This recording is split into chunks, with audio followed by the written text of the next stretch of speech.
Good morning, everybody. We are live here with my good friend Mark.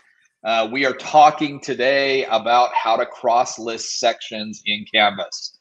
So here's the deal. Everybody, I'm going to hand it over to Mark and again, ask any questions you may have. We want to get them all answered. Take it away, Mark. Hi, everybody. Happy Monday. So we are going to take a look at cross-listing our courses. What I went ahead and did, I built out several just sort of empty shells, and we're going to practice cross-listing the courses all into one master course. So a couple of things to think about before we do cross-listing. One of the things that we definitely recommend is to cross-list before you assign activities for students to do in Canvas. The reason being, as we move students from one section into a master course, the students will move, their work will not. And once we remove the students from a course, the course tile itself will disappear. So the teacher will lose access to those scores. So one of two options to make sure to do prior to cross-listing your courses.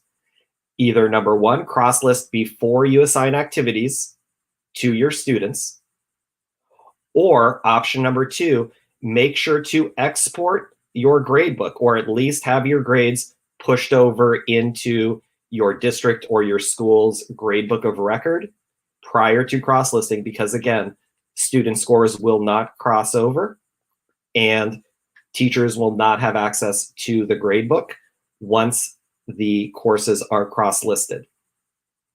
So the first thing that we're going to do, now that we've got that taken care of, to make our courses cross-listed, what we're going to do is we're just going to choose one course to act as the home base or the master course, and then we're going to move all of our other sections into that home base or central hub or master course.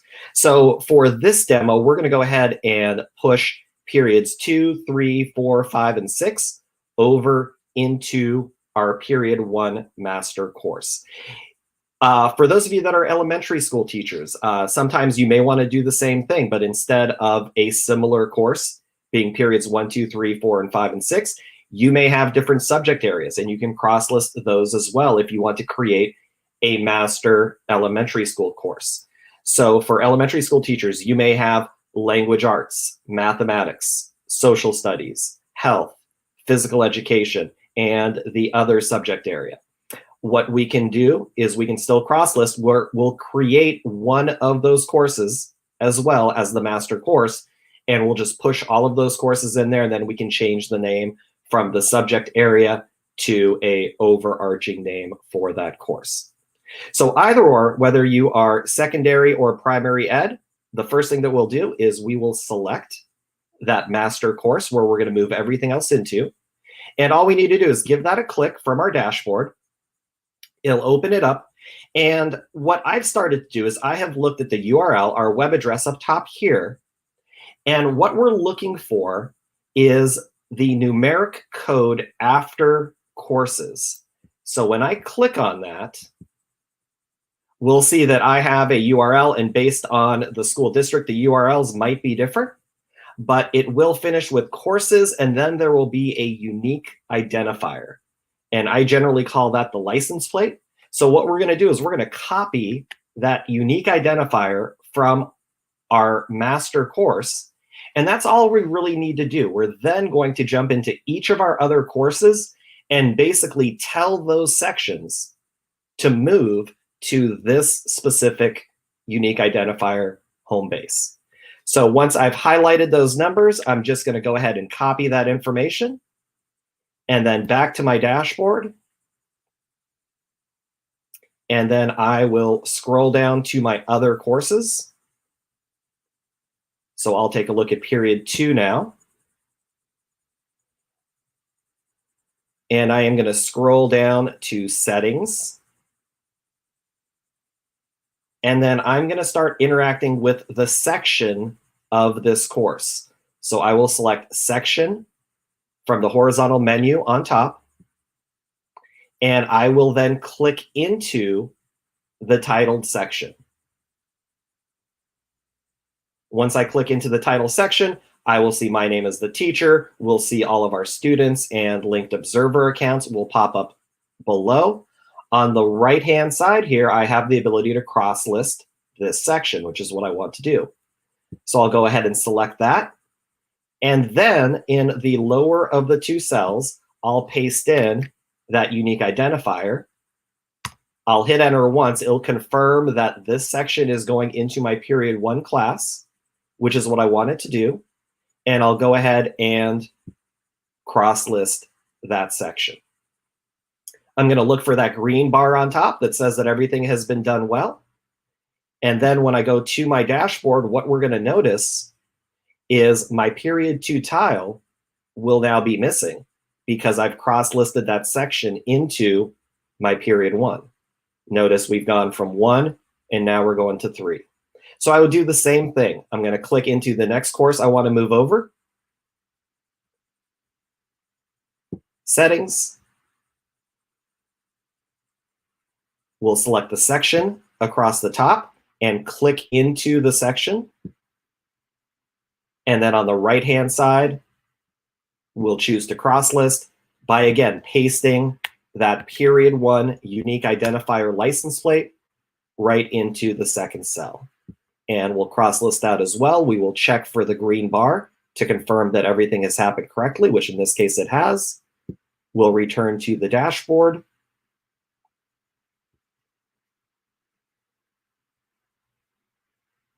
And we now have 3 courses to go.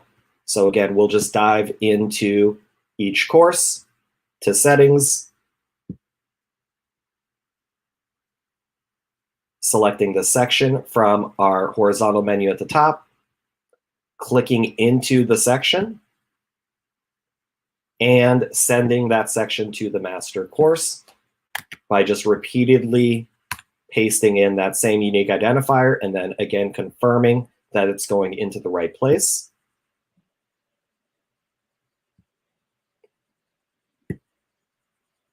And then just returning to the dashboard and sending the next course over. Hey, Mark, this is a quick one for you. Looks like Peyton's getting something that says, mine doesn't show the cross list button on the right. I'm guessing that's a talk to your Canvas admin. At that point, I would definitely reach out to my Canvas admin. Different school districts have different permission things set up. So it sounds like in that situation, the instructor is not able to cross-list those courses. Give us, this one's kind of a 30,000-foot view question here, but what's the overall benefit of cross-listing? So the overall benefit is, as a teacher, you're really only operating in one sort of environment, or basically like one website. So I'm a former social studies teacher. If I had 6 of those tiles pushed out and I was teaching 6 periods of a 11th grade US history course, I would have to import and embed content and basically maintain 6 different periods of content. Where if I was able to cross-list all of my courses in one, I have a master course, I'm only having to upload my content in one place. I can access all of my student submissions in one place. I'm still able to differentiate activities. If I have a period 5 section in that master course where there was a fire alarm or something and I needed to postpone the due date just for that one individual period, I can absolutely do that. If I need to give an individual student additional time, I'm able to do that even within those cross-listed courses.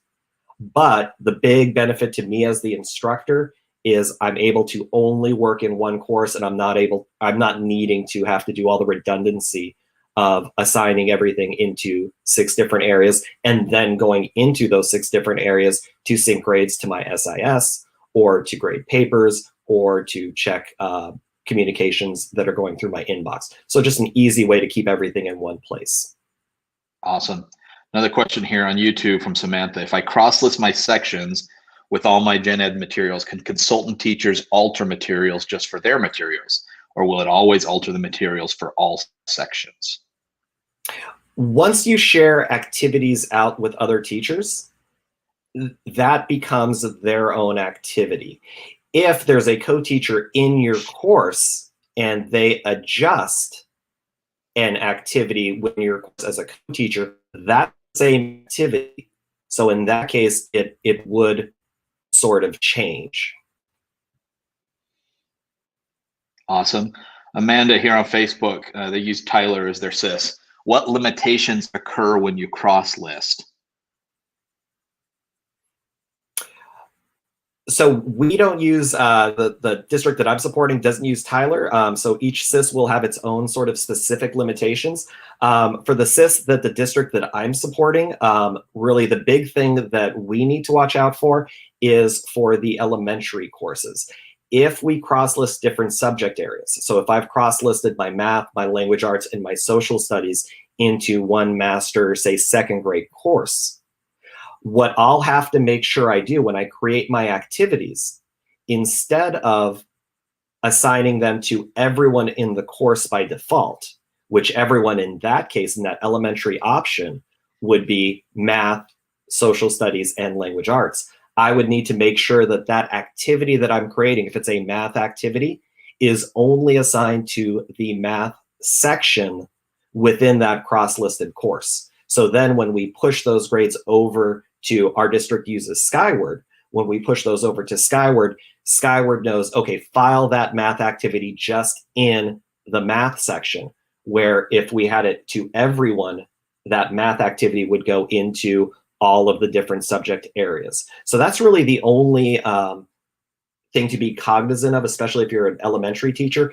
If you're combining different subject areas into a master course, make sure that as you're creating the activities, those activities are assigned only to the subject area section and not to everyone, just to make sure that as it does go over into your SIS, you don't have a math assignment popping up into a language arts grade book or something like that.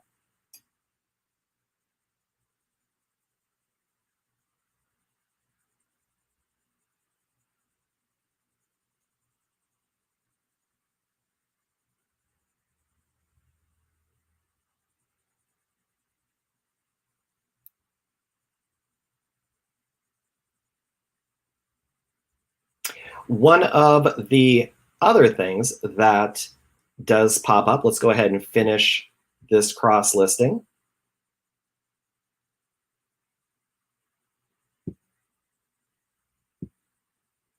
is sometimes we realize we may have cross-listed something that we don't need to cross-list. So the first thing that we need to do is we need to identify that that is something that we have incorrectly cross-listed.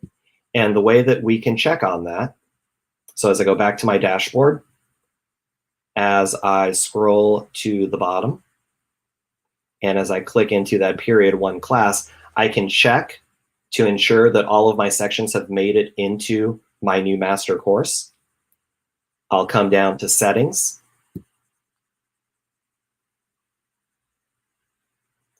And then across the top, when I click on my sections, I should see, okay, perfect. I have been, my period 1 setting or section was always there, but I've been able to cross list and bring in my period 2, my period 3, my period 4, and my period 5 sections. If one of these sections was brought in incorrectly, and if I made a mistake and accidentally crossed a section that I did not want to cross, generally what I will need to do is I'll need to find a Canvas admin at my school site, which will have the rights to uncross list that section. And generally a Canvas admin is someone that has this little admin shield on the far left-hand side of the screen. So let's say, for instance, that the period 5 course was not a course I wanted to cross list in. That was a mistake that I made. I'll go into my master class, I'll click on settings, and I will find the section that I accidentally brought in. I'll click onto the section. And again, this will usually need to be done by a Canvas admin. On the right-hand side, the Canvas admin should have a button that says decross list this section. Generally, in most school districts, teachers do not have the ability to uncross list or decross list a course. They can only cross list. So it's okay for teachers to cross list, but to break them back up again, you're either going to need to find a Canvas admin or reach out to support. Awesome. Mark, let's take a couple other questions. Yes, Sure. everyone, I was on mute. I definitely was on mute. I was sharing things that were incredibly astute. So I'm sorry that you missed it. But let's take, Morgan, we'll get back to your question in just a second, I promise. Dina here is asking, if I don't want to cross-list the whole class, do I have to use the import-export option? If I don't want to cross-list the whole class, do I need to import-export? You could do direct share in terms of sharing content between your separate tiles. If you did not want to cross-list, I would definitely encourage using the direct share, which is one of our new really easy ways to share individual pieces of content between your courses. You can click into any of the individual Canvas activities, a page, a discussion, a quiz, an assignment. And as you go all the way over to the far right-hand side of the name of that activity, you'll see our 3 little dots, the skinny snowman.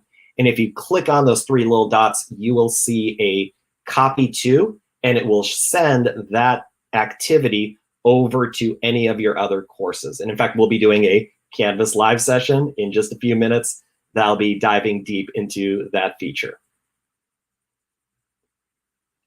Awesome. This time I am going off mute because, Morgan, this question is that important.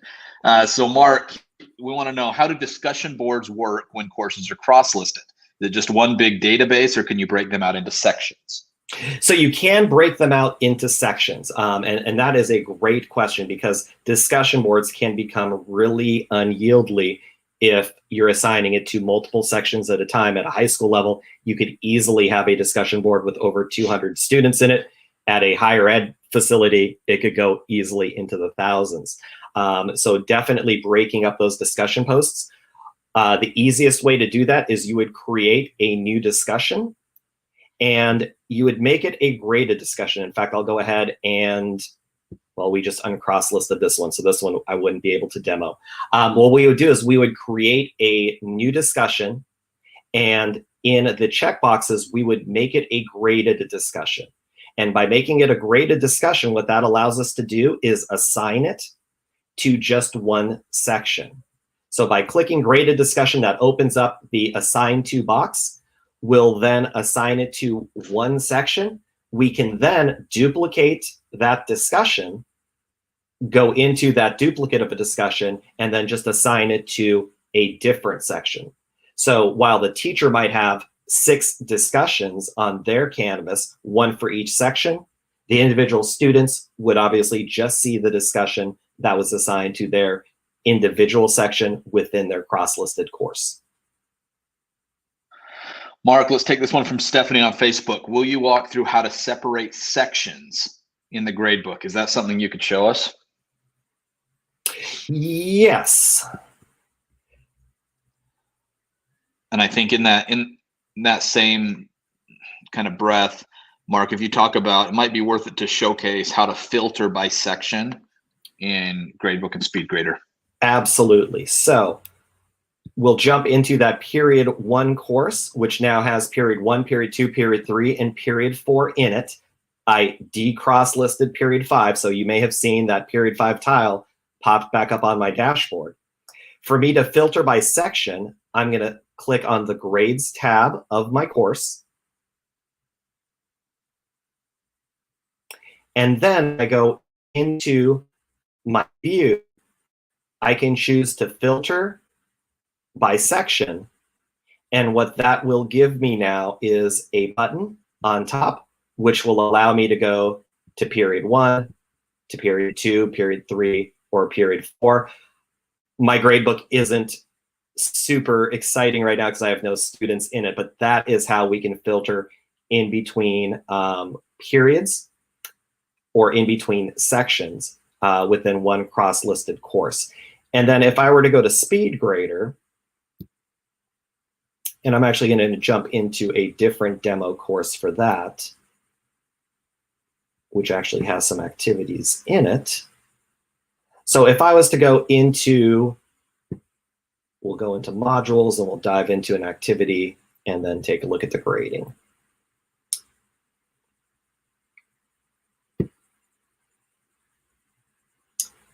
So we can always go into SpeedGrader, and then if you do have different sections in SpeedGrader, you're going to look for this upside down triangle. And by selecting that, it will allow you to look at the different sections. So right now, this course of mine, this demo course of mine, has several different sections. We have period 3, 4, 5, 6, 2, 1, and I even have a section called Mid-Florida Demo.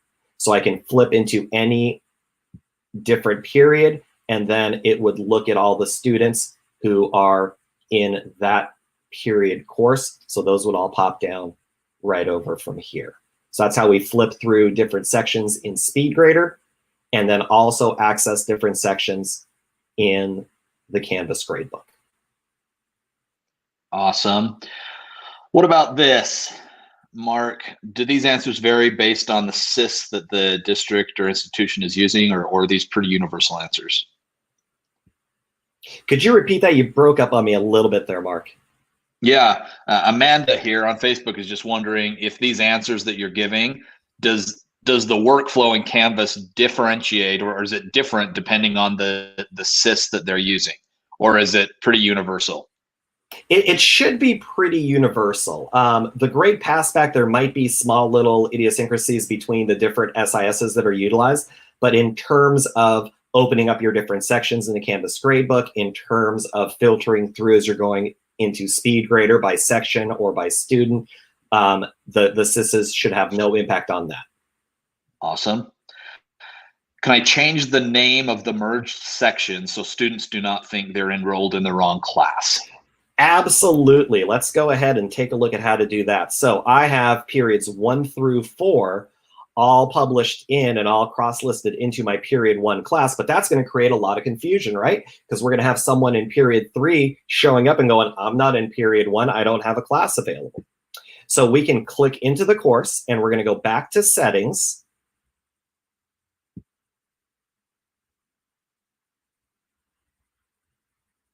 And we're going to select course details across the top. So with course details, I will have my name and my course code editable. So we can change this maybe now to US history, and maybe the course code, instead of period 1, we can put in my name like that. And then we can always go in and even bring in an image. I can do US history, find out what shows up. None of that looks really good. I can always go to another page or find something like that.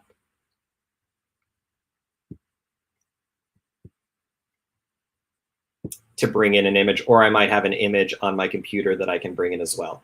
Once I put all that in, though, I can update my course details. And we'll see that my course has been changed. My course code is what's going to pop up right over there. And then when I go back to my courses, when I go back to my dashboard, we'll notice that no longer does it say period 1.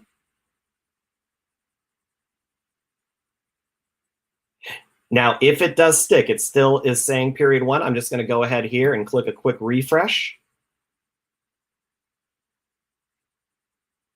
And now we now have, instead of a period 1 course, I now have a Master US History course. The teacher's name instead of the course code is now Mr. Slusky. So hopefully this will be less confusing for students. They click in, whether they're in periods 1 or 4, they know that they're jumping into my US History course, and they know who their teacher is going to be. Awesome. Let's cover this one again. We did talk about this one already, Andrew, but talk about unlisting. Can I unlist a section later if I need to? Like if I have a class that's moving much slower, faster than another. So you can differentiate. And what I would probably recommend, Andrew, is if you do have a class that's slowing down a little bit and you need to change some of the due dates or some of the expectations, you can still do that within a cross-listed course. So if I was to build out, we'll just do a very quick assignment, and we'll show how we would differentiate within a cross-listed course. So if I build out a new activity, We're just going to call it a test. We're just going to do a little mash on our computer there.